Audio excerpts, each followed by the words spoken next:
Yeah, Will, good to see you. Christina Serjaco, Local 15. Christina. Christina. Christina. It's a complicated name. Chris and Christina. There you go. And there's Power Chuck team. back there. Hey, Chuck. I got her. How you doing? Real quick. I'm Diane Bentley. Christina Serjaco, nice to meet you. Thank you, sir. Now you're with 15, and then 15. 10, and both of y'all with 15. Yeah. Okay. I'm flying solo today. Oh, that's all right. All right, we'll start with How's my hair look, first of all? fantastic. All right, does it? She'll give you the best opinion. I'm just kidding. What was today all about here?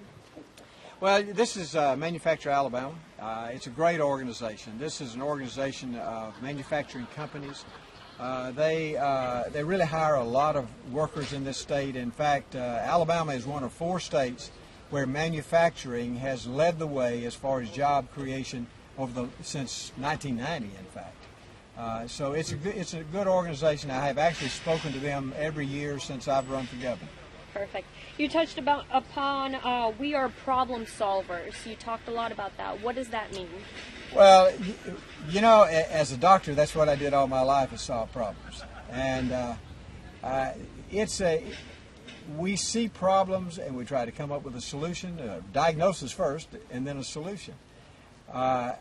First, let me say this. I am not a governor that just sits back. I am one who really wants to make a difference, and we're not going to just be caretakers of government.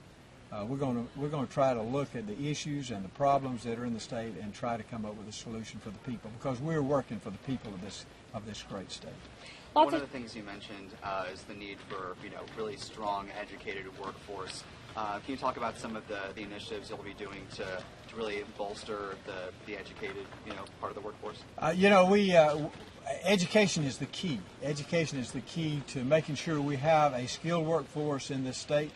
We recruited Airbus, obviously, to Mobile, and we have to have a skilled workforce for them.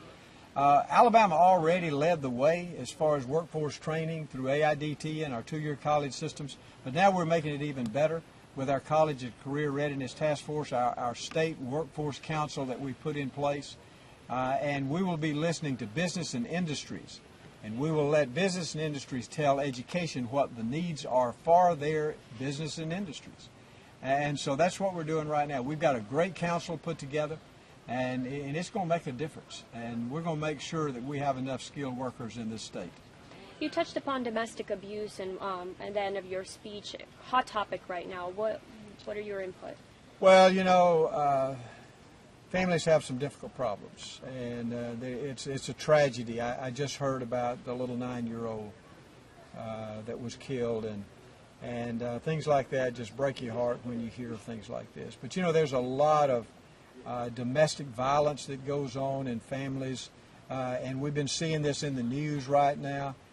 Diane is with me today, my wife. She makes that as one of her projects. She visits domestic violence prevention units all over the state of Alabama. I'm the chairman of the Appalachian Regional Commission. We're going to put extra money into that. We fund it through ADECA. But we need to make sure that there are shelters out there. And we need to make sure that families are protected. We should never tolerate domestic violence. Governor, Mrs. Bentley, do you believe Mark Fuller should resign from the federal bench in light of the charges and his acknowledgement of the charges as to battering his wife? You want me to answer that? I want both of you. Okay. I want both of you to answer. I don't know exactly what all the circumstances are. I will say this. I think that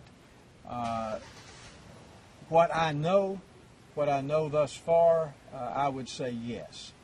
But I would want to know all the facts, and he may have some problems, and I think that he may.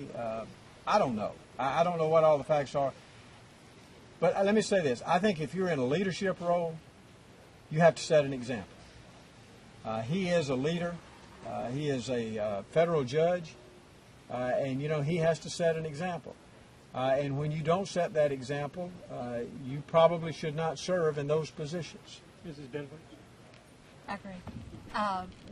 Unfortunately, I took this 4 years ago for my agenda, and I did not know the national attention that we were getting right now. And my goal is to let victims know that there is help. There's a hotline number in our state that they can call, and it will put you in the nearest shelter that's closest to you. It automatically does that. And I just wanted to bring awareness so that victims would not have to suffer. And unfortunately, there are many ordinary Alabama people that face this issue every day, and they don't have the NFL behind them or the federal court judge behind them, but they're hurting and they need to be helped. And in God's sight, everybody's equal. And so my goal is just to get information out there and let them know that there is help available. Anything else? And we would like, if you don't know the number, we would like you all to publish that number because it really will help those people that are involved that suffer from any type of domestic violence. I had one more question, and you touched upon the 8-year-old in Pritchard. What message will you send to people grieving right now in the area? And well, there are things that happen we just don't understand. There are difficulties in families. We don't know if it's, you never know. It may be drug related, it may be alcohol related, it may be a family problem. We just don't know what the situation is.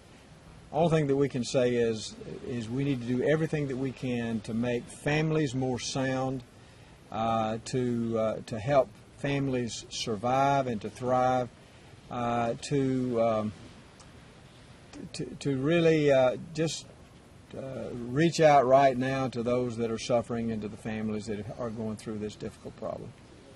Okay. Thank you, Governor. Thank you.